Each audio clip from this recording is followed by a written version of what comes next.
Page 94, the Private Eye Podcast. Hello and welcome to the Private Eye Podcast. I'm Helen Lewis, filling in for Andy Murray, who has been temporarily laid low by the woke mind virus. We all knew it was going to happen eventually. I'm joined by Adam McQueen, Ian Hislop, and special guest Tim Minogue, our Rotten Boroughs specialist. We'll come back to the big political news of the week, which is the resignation of Humza Yousaf, the Scottish First Minister, after 13 months in the job. In his resignation speech, he said, if only every person could be First Minister for just one day. And it could still happen. But first, we are going to talk about the local elections. But Tim has joined us because there is so much more to say about this. And in fact, we do say it in the magazine quite regularly, one of the very few places that does. So I'm going to start with you, Tim. How big a deal are this week's elections? People are predicting that the Tories are going to take a pretty severe hit. These seats were last up for grabs in 2021, which, from this distance, it may be hard to believe, they did reasonably well in. People thought that COVID was going away, and Boris Johnson was rather popular because he just rolled out this vaccine, which people were pleased about. So, you know, the Tories didn't do so badly then in these seats, but in other places, for instance, last year, they did very badly indeed, and there's no reason to suppose that they're going to do any better at all this year. I mean, I think for Labour, they are perhaps a little bit worried about the mayoral election in London, not because they're going to lose, but a lot of people might stay at home because they're not very happy with Starmer's stance on Gaza. A lot of people are rather apathetic. I mean, the Tories have a very poor candidate, but and there is always a little fatigue. This would be Sadiq Khan's third term, and you know he's not the most charismatic guy. So you know maybe there'll be a bit of a wobble there. You've just said the most wounding thing to Sadiq Khan that you could possibly say about him. You could have trashed his record, he wouldn't have cared, but to say he's not charismatic, brutal. I would like to ask a question on invoking the spirit of Richard Brooks, which is, how will Ben Houchin fare in the Tees Valley mayoral race? Because that seems to be a strange one in that, not that journalism never works, but we have written here at Private Eye an enormous number of stories about his nefarious goings-on, and yet everyone seems to think that he might hang on. I think the polls are showing him more or less neck and neck with the Labour candidate. The last time round, he got 73%, absolute way ahead. But you know, since then, the Eye has covered quite a lot of the performance of his South Tees Combined Authority and the redevelopment plans for Teesside, which seem to have involved a lot of public money in the form of dividends arriving in the pockets of local businessmen. But I don't know how much this is cutting through with the electorate there. I think the awareness of the mayoral election is quite low. I think turnout will be quite low.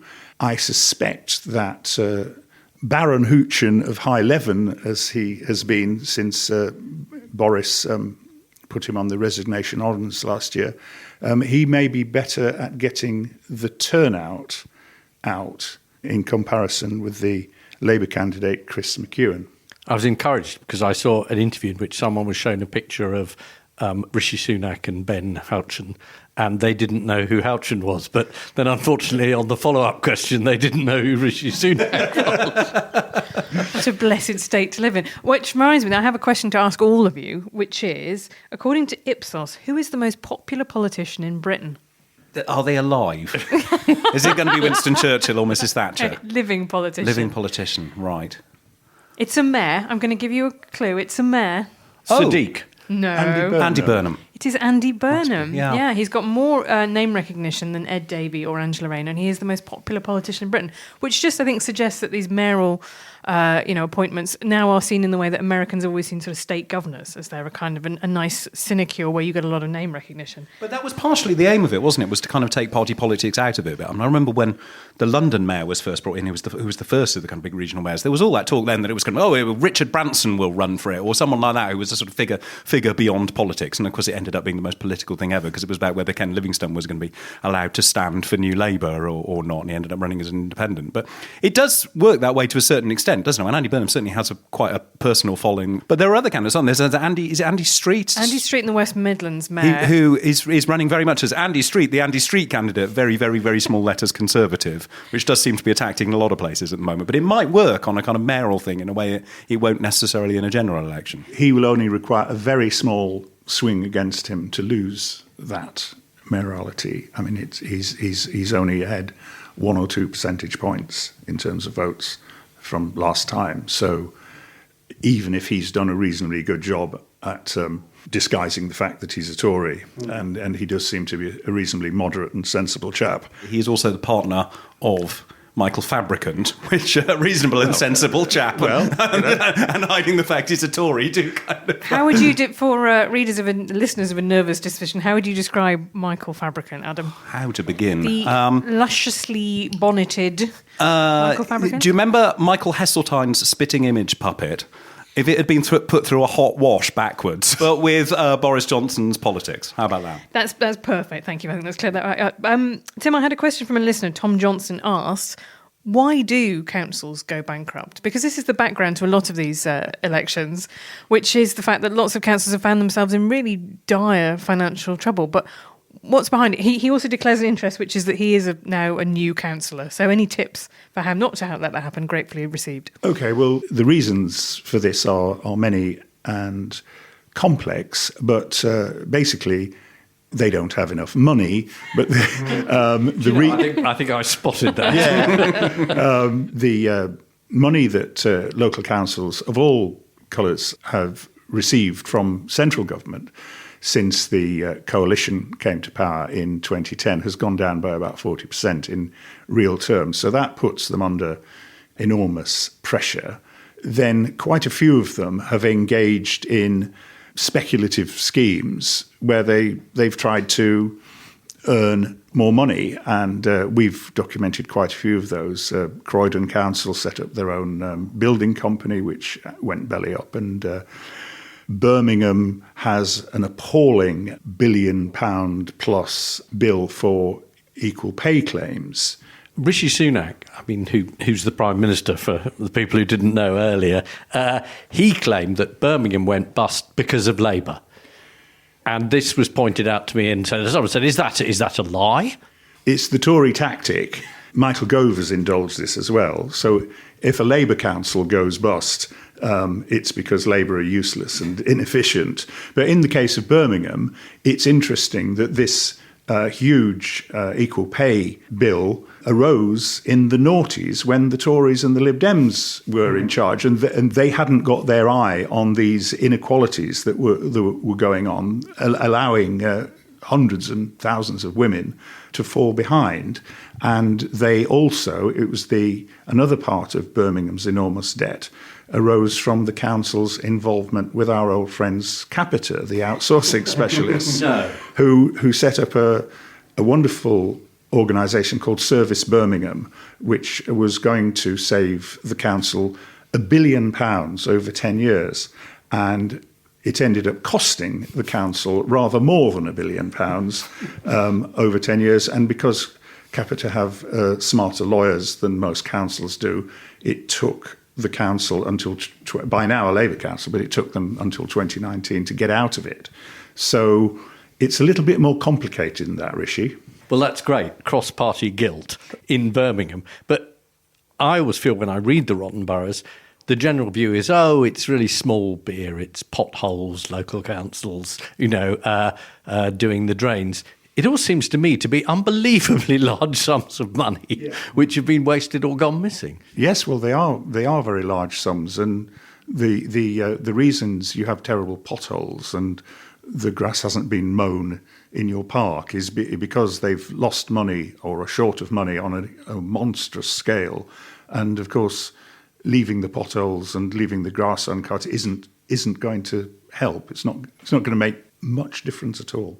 It was one of the cleverest bits of buck passing ever by George Osborne and David Cameron when austerity came in to simply take the money away that was going to councils, and then at the point, a couple of years usually down the line, when that became evident to people because services were being cut and there were potholes and leisure centres and libraries and things were being closed, to just go, that that's a council responsibility, not a central government responsibility. And if it's a Labour council, even better, because you can score a political point off it. But there is this tendency just to blame the council for things. It's quite smart of them to do that, because you're a resident of a place, you see the weeds growing in the pavement, you see the grass isn't mown in the park, your bins haven't been emptied, you've had a puncture driving over a pothole. And whose responsibility is it to do this? The council. And people don't tend to think about it so many steps backwards about where a lot of the original problems are from. I mean, maybe that is getting through a bit now, because everything else is a bit shit. So That's a technical term. Can I ask a very Melvin Bragg in our time question, which is, what actually happens when a council goes bankrupt? They go, we're bankrupt, but they still have to keep running services, and they've got statutory obligations on things like social care, haven't they? So functionally, what happens? Well, the statutory obligations are for adult and child social care, and you've got to keep those things running. But anything non-statutory, you don't have to do at all. So there's no obligation to carry on with the libraries or the parks or the potholes or any of those other things. And then what happens in practical effect is that you get bailed out by the government in the end, or you borrow huge sums from the government, which I think Birmingham and Croydon have done. That adds up to your huge debt to be paid back sometime by our children and our grandchildren. It's a slightly different proposition now with interest rates at 5% than it was throughout most of the 2010s as well, right? Borrowing costs are now huge. The thought of Birmingham taking that on is somewhat alarming. May I ask you one more question, which is about the Green Party? Because I think we've had a lot of discussion about the rise of the radical right and UKIP in its heyday and now Reform. But actually the Greens during all that time have been stealthily making quite a lot of gains. Are you expecting them to make more gains, or have they peaked? I mean, they might. They're in with a shout, I would say, in Bristol, where they are actually the largest party at the moment.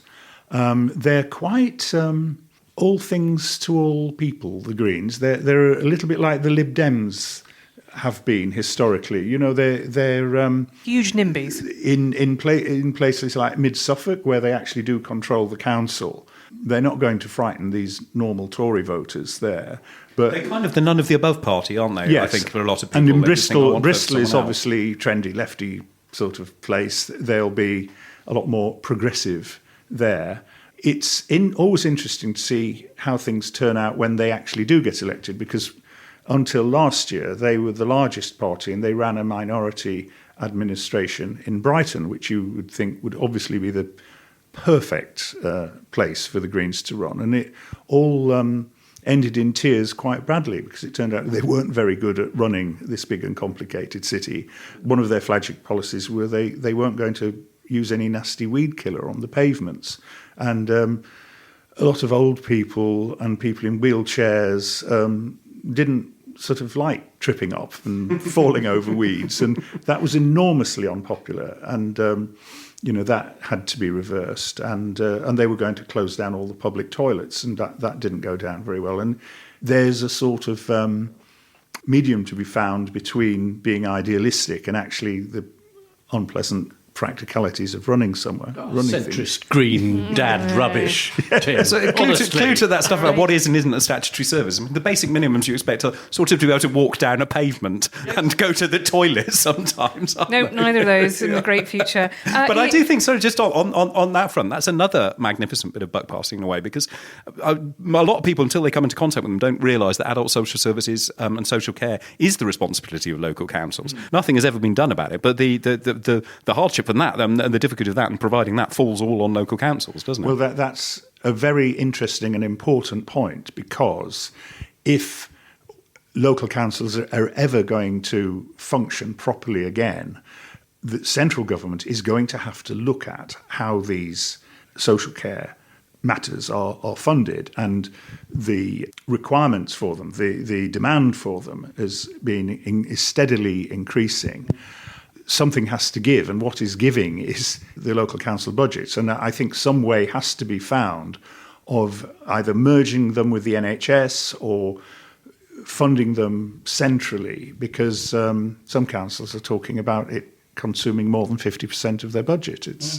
It's completely unsustainable. That's interesting because in the Eye, we get this twice. We get it once from you saying that the local councils can't possibly do this. And in MD, in the medical column, he's saying, why haven't we got the equivalent of the NHS in a national care service? Yeah. So it would actually add up. So in both financial and in practical and sort of administrative terms, social care is important to sort. And I mean, Boris Johnson, it was another of his oven readies, wasn't it? He had social care ready to go, and then it just didn't appear. And I haven't seen any plans on either side yet. It's such a huge issue, an important but very incredibly difficult issue, that both main parties have done the obvious thing. They've ignored it and, kicked the can down the road. I mean, my feeling is that the only sort of untapped wealth is people's housing wealth. And that was Theresa May's plan. That's what the Dilmont report recommended. It's the only game in town that you could possibly find the money, but it is about as popular as a cup of cold sick, which brings me to Ian, also happening this week. Hold on, not you, not you, but Blackpool South by-election, where the Tory MP Scott Benton is also as popular as a cup of cold sick. He was caught in a lobbying scandal for the gambling industry. Tell me how you marked this momentous event in the last issue of the magazine. Well, there was a very funny piece just pointing out that the number of suspended MPs had reached the figure of 18, which is now bigger than the Liberal Party. So the suspended from your own party is now a significant grouping. I mean, it's ready to go into coalition, and you've been suspended for, I don't know, inappropriate or racist remarks. Join our party and free speech returns. So, I mean, they are a significant lobby now. I think maybe a sexier name is what they need. I think maybe they go for, what about the wrong uns? The alleged wrong uns, I suppose we should say. Party. The suspenders. That would apply to about half of them, as far as I can see. It is quite an extraordinary group, because you've got Jeremy Corbyn and Diane Abbott suspended for Labour over various things related to racism, anti-Semitism. You've got quite a few claims of bullying or sexual offences. You've also got, and I have to cheerfully confess I had no idea he was still in the Commons, Matt Hancock. Yes. Originally suspended for going on I'm a Celebrity. TV's Matt Hancock, yeah. And I just had to go, is he really still an MP? It seems like so long since he did anything vaguely MP related. I was shocked by that. And the idea that, I mean, this is quoted as the most feeble thing to suspend someone on. I think it's pretty serious myself. And Nadine Dorries, again, if you remember, she went away and got into then significant trouble for deserting your constituents and going on this programme. But what I didn't realise is the Tories have 8 on the list to date, Labour 7, but, the smaller parties, they've got 1 each. It's suitably proportional. Sir Geoffrey Donaldson, who was the leader of the DUP, he's now facing allegations of historic abuse, so he's gone. Jonathan Edward from Plaid Cymru, he was accused of assaulting his wife. He's gone, his allegations. And Angus MacNeil, the SNP, he's accused of accusing the leadership of not pursuing independence fast enough, which in Scotland is a very serious offence. It's quite the scale. It's a rainbow coalition of wrong uns, isn't it? It is really bizarre that some people are accused of things that are very serious indeed, and some people are on the... Yes, as you say, poor old Angus MacNeil, I feel, does not really deserve to be grouped with some of these other Some people we don't know what they're accused of at all. I mean, Nick Brown, who I think has had the whip suspended from Labour for something like 2 years now. It is never. He claims not to have been told exactly what it is that he's facing disciplinary action over. It's certainly the story has never come out anywhere else. So there's a lot of odd mysteries in there as well. Well, I was hoping we could get to the bottom of some of these, because I went through the Tory list. It's all sex and sex again, and sex and a bit of bullying, but in the Labour list, a lot of it is just unspecified complaint, unspecified. No one knows why. Unacceptable behaviour. Why are they so coy?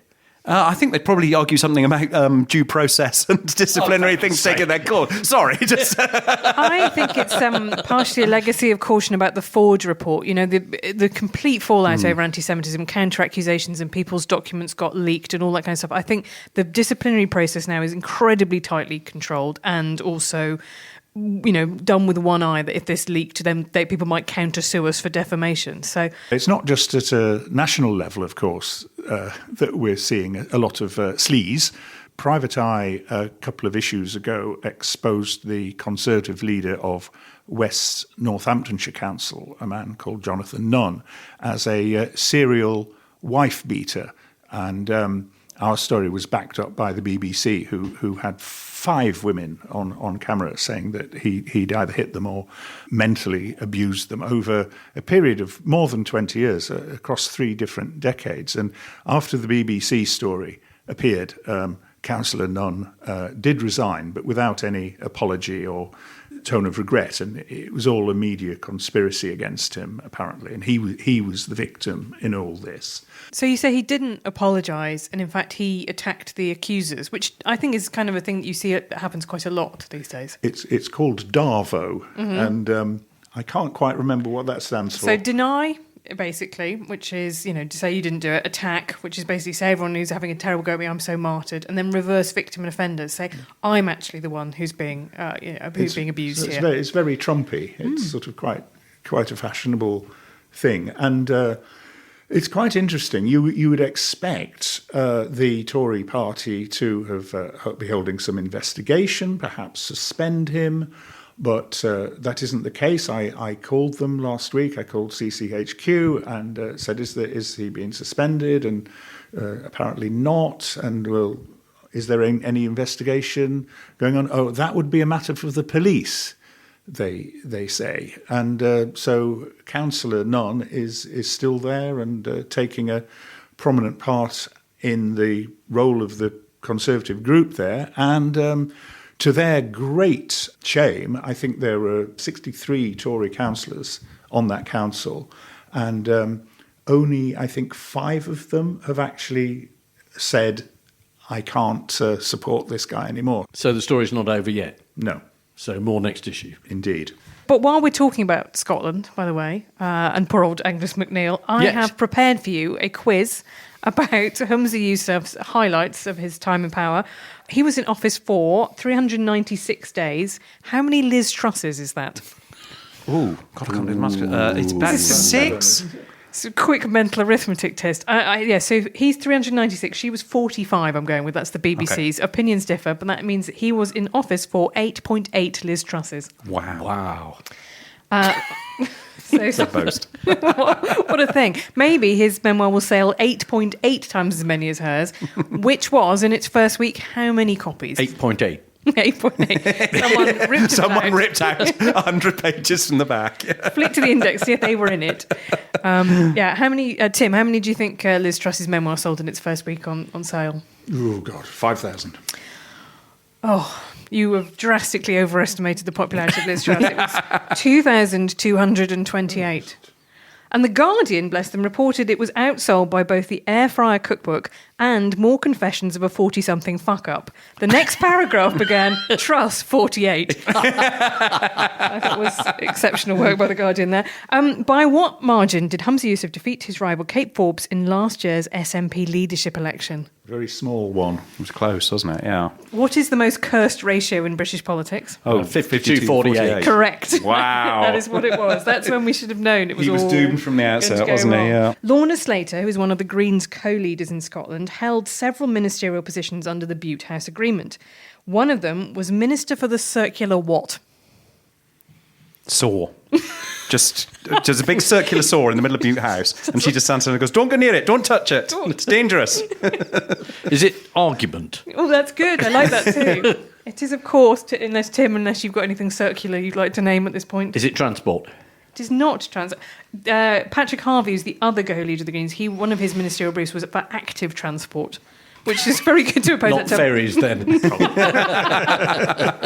I'm going to give it to you. It is the Minister for the Circular Economy. Which is sort of recycling, essentially, and sustainability. Right. Basically. Okay. So Humza Yousaf could have been saved by the vote of his former SNP colleague Ash Regan, who defected to the Alba party last year. How at the time did he describe her defection? He said it won't make much difference. She wouldn't be much missed. He said it was no great loss. Which Which group? She must be kicking herself now because she could be running for leader. Whereas now, she's not going to get to be leader of Alba, is she? Not with Alex Salmond in there. No, he wouldn't even let her on the telly over the weekends doing the interviews, despite being the only MSP. Last year, Yousaf defended his SNP colleague Michael Matheson for wrongly claiming £13,000 on expenses. What was it for? Oh, it was iPad roaming fees, wasn't it? He went on holiday and ran up £11,000 of iPad roaming fees, which turned out to be because his kids were watching football. Yes. Is that right? Yes, that is all of that. It was the most middle-aged dad story ever. Couldn't get on the Wi-Fi. Yes, he couldn't get on the Wi-Fi, so he let his kids watch the football on his iPad on whatever incredibly expensive Moroccan 4G, and then decided, well, who was to know that was parliamentary business, and he put it through on expenses. Well done. I'm not sure. I think actually, Adam, did you win the Christmas quiz? I think you may have won that quiz as well. I think he won it easily. Yeah. It's my ancestral Scottish knowledge, you see. It's the McQueen side of me coming out. Well, let's go on to Hugh Edwards now. The BBC and Hugh Edwards have finally parted ways, ending the investigation into his conduct as he's agreed to leave the corporation.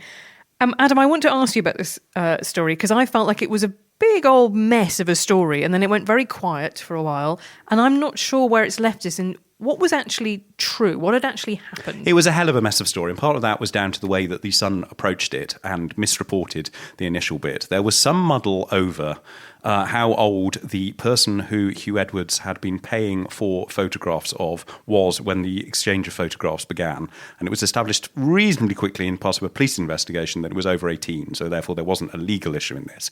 And part of the reason that they tied themselves into knots, as I think we talked about at the time on the podcast, was the Sun desperately trying to be, and I'm going to use an old phrase here because I don't want to say woke, PC about it, and not take the risk that they might be outing someone as a homosexual. So they didn't specify the gender of the young person in question. But given that they didn't have an interview with the young person in question and were quoting their mother and stepfather, the young person was referred to throughout this as a child, as pretty much the only non-gender specific way that they could refer to it. So the whole story looked a lot more murky than it actually, in any case, turned out to be. It was still fairly murky, it has to be said, and we've never really got to the bottom of it. And that was partly because of a rather brilliant bit of PR by Andy Coulson. Yes, the Andy Coulson, ex-jailbird, before that, ex-David Cameron spin doctor, and before that, editor of the News of the World, hence the jailbird bit, because he was put in prison for phone hacking. But Rebecca Brooks wasn't. His She wasn't, co-defendant. I because just she's bring that entirely up innocent of just to everything. say Yes, we always have to point she that was out. innocent. Can I say that again? Yeah, Andy Coulson wasn't innocent, however, and did do his time. And when he came out, set up as a PR person specialising in crisis management, which he knows a thing or two about now. But rather brilliantly, Andy Coulson got himself taken on as the PR person for the Edwards family and managed to, within 2 minutes of the police announcing that they wouldn't be taking any action, there was no case for Hugh Edwards to answer, to get out the announcement that Hugh Edwards was receiving psychiatric treatment for mental health issues, which effectively killed it as a story completely. No one was going to pursue it after that. Now, the only report we had after that was a small piece in the Daily Mail about 6 weeks ago in the Richard Eden Diary saying that Hugh Edwards had been seen recuperating at the home of his mother in Wales, which seems to be what you do, because Philip Schofield was also spotted in some suspiciously staged-looking photos with his elderly mother as well. That seems to be the first bit is mental health problems. The second bit is you're off with your mother, and that seems to be the PR playbook on these things now. But effectively, by resigning ahead of any BBC internal investigation, which was always going on, and the results of that being announced, that investigation is now closed. So we're never going to find out exactly what was going on in either the case of the young person or any of the people within the BBC who Hugh Edwards was also allegedly sending inappropriate messages. So it's over, really. It is effectively. I mean, whether Hugh Edwards' ego will allow it to be over, or whether he will want to at some point come back and have a second career, we may still get the big interview at some point. It remains to be seen. But effectively, as a story, it was quite effectively knocked on the head, and it's probably a big relief to the BBC because a lot of the stuff that just, I mean, in that way of everything being kind of circular at the BBC, it was Newsnight who then reported on these allegations that Hugh Edwards has also been sending inappropriate messages to junior staff members at the BBC. The BBC are probably quite relieved that none of that has to be gone into and has to be divulged further details of that. Sorry, they were paying him his very large salary throughout all this. So they tried to this was steer this course of doing right by somebody who was obviously in trouble. But I think if it had later come out that he had been acting inappropriately, that would have then been called into question about why they subsidised him for so long. When he It was might very well have been. I mean that on straight sort of HR and ethical terms, you can't remove someone's salary, however big that salary is, at a point where they are too ill to answer questions. So he did continue to collect his enormous, I think, £492,000 BBC salary throughout the last 9 months or something since this whole thing erupted, possibly slightly over that. But there was a complication in that the young person, as we now call them, involved, didn't want to complain. No, it was his family family who made the complaint. He had no complaint. So the BBC found themselves in a position where you're investigating a complaint by a person who doesn't want to complain. The police say there's no case to answer, and you're thinking, I'm going to have to pay out a vast amount of money. It's a very, very odd situation. But it's been interesting seeing the reaction to it in the last few weeks as well, because there are some other media organisations who are slightly compromised on this front as well. Because the Mail, I noticed, was very muted in their reaction to it. You thought they'd usually gone big on it. But at the moment, they currently have a very senior executive, Gerard Greaves, who was deputy editor of the Daily Mail, more recently has been running the dailymail.com, the American-facing website for them, who, as I found out when I phoned up to ask some questions about him the other week, I was told very firmly that he was on compassionate leave at the moment, and that was the end of any questions going in that direction. And also, The Sun, you might recall, last year launched an investigation into the behaviour of its former showbiz editor and star columnist Dan Wootton, and various allegations that were made about his behaviour towards colleagues as well. Well, that, a bit like the BBC investigation, also appears to be kind of parked at the moment. The official line on that is that it is not yet been resolved, and there's probably very little sign of that being resolved either. So, yeah, it's been interesting seeing some of the takes on it in the media. Now I have a listener question. Hello, podcast team, writes Robin Wilson. My name is Robin. I'm a long-time podcast listener and subscriber living in surprisingly bug-filled North Carolina. I think this is really a question for you, Ian, which is, outside of the UK, obviously, which country has the most subscribers of Private Eye, and what is the furthest thrown place from Nome Towers that you send a copy to? Well, it's quite a complex question due to the fact that I don't know any of the answers. But I think I can say clearly for the first one, I don't know. And the second one, the one that made me laugh most was when the head of a US state penitentiary sent me a letter saying, we're refusing to sell a copy of your magazine on the grounds that it might lead to an insurrection. And I said, what on earth have we put in it? And amazingly, we'd done if you remember, there was a period where The Sun had page 3 young ladies without their tops on, and we'd put the head of Rebecca Brooks on top of one of these pictures and said this was an amazing page 3 lovely of the type that The Sun was quite keen on, and this is when she was in charge of The Sun. So it had a satirical point, but the governor said he'd classified it as pornography and he'd further reclassified it as likely to cause an insurrection.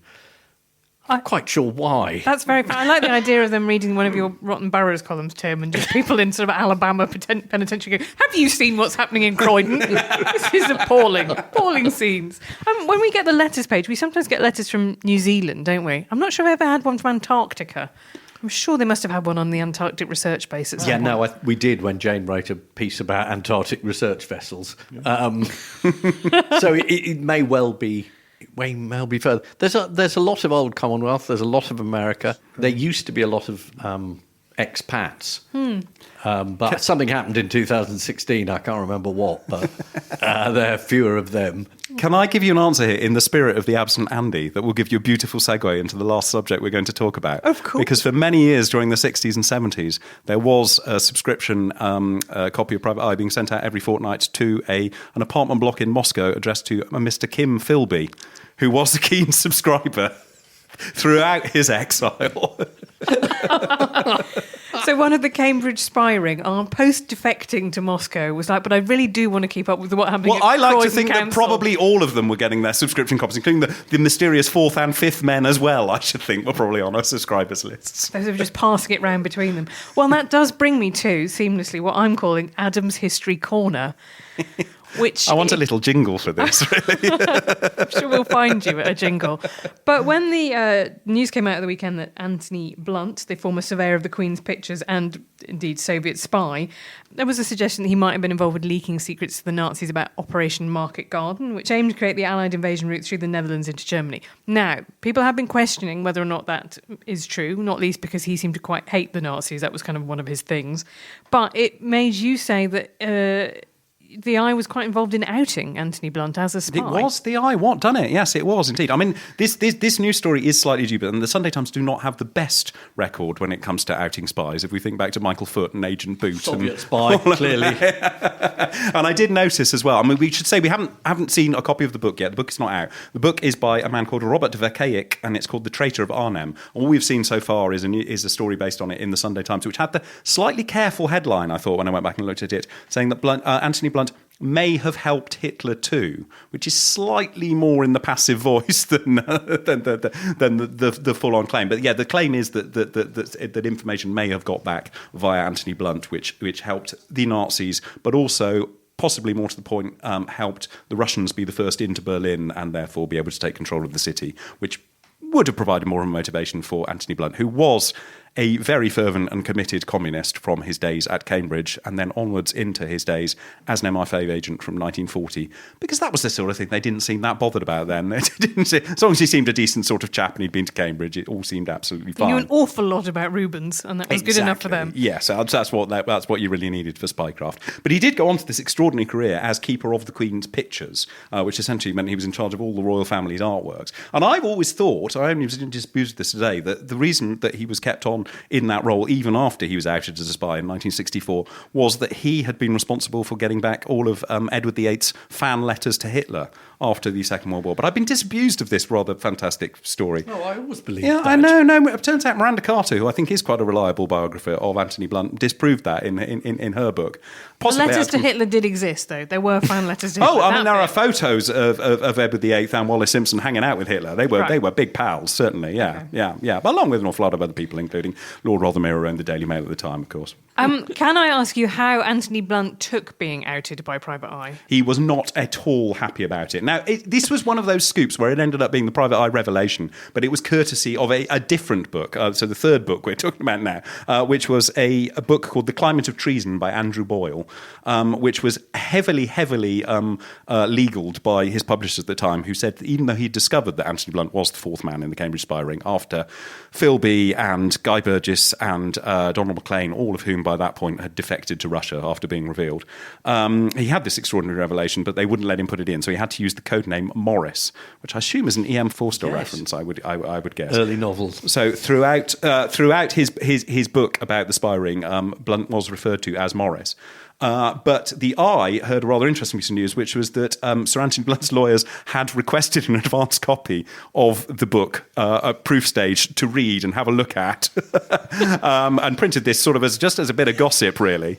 And then, just in case that message didn't quite get through, in one of the most, I was going to say, the bluntest revelations we've ever printed, Richard Ingram's, the editor, simply put in the line, The blunt truth is that Morris equals Sir Anthony Blunt. So absolutely no equivocation about that one. And it was one of those rare cases. I mean, usually the Eye bangs on about stories and it takes about 30 years for anything to happen or anything to be said in Parliament. Not in this case. That was on the 8th of November, 1979. And on the 16th of November, Mrs. Thatcher, the still at that point quite new Prime Minister, stood up in the Commons, confirmed that, in fact, he had been an agent for the Russians. The MI5 and MI6 had known about this since 1964, had let him carry on working in the royal household and running the Courtauld Institute, and within minutes of that, Buckingham Palace annulled his knighthood. So it was really quick. Oh yeah, knighted as well. Absolutely everything. It is a fairly extraordinary story, this one. It really is. But the reason I'm spouting on about this, and I know a bit about this, is that I wrote, still available in all good remainder bookshops, folks. No. Private Eye, the first 50 years in A to Z. But as one of the more exciting bits of research for that, I got to go into the British Library and have a look at what had literally a couple of weeks before been released, which was Anthony Blunt's manuscript, handwritten manuscript for his his memoirs, which he wrote not long after all this happened, never published. And it was literally written in pencil on sort of old bits of Basildon Bond and the back of envelopes and things. And you had to go into, the special manuscripts room and put on the white gloves and everything. So, I mean, that was quite exciting. But he really, really was not happy about it. He said he complained that his naming in Private Eye led to a campaign of vilification in the press, accompanied by the most unfriendly comments. You were a spy, dude. You were sending people to their death. You can't complain about unfriendly comments. He also offered the clarification, I do not say the gutter press, because that would imply that some parts of the press were not of the gutter, which in a way I think we should just use as the strap headline at the top of Street of Shame every week. Agreed. That's a terrific motto. But again, I mean, he didn't even have the decency to take a plane to Russia. No, why would you if you were in and out of Buckingham Palace looking after the Rubens? Wow. That's made me really rethink the Cambridge spying. So Philby kept his subscription even in Moscow. Yep.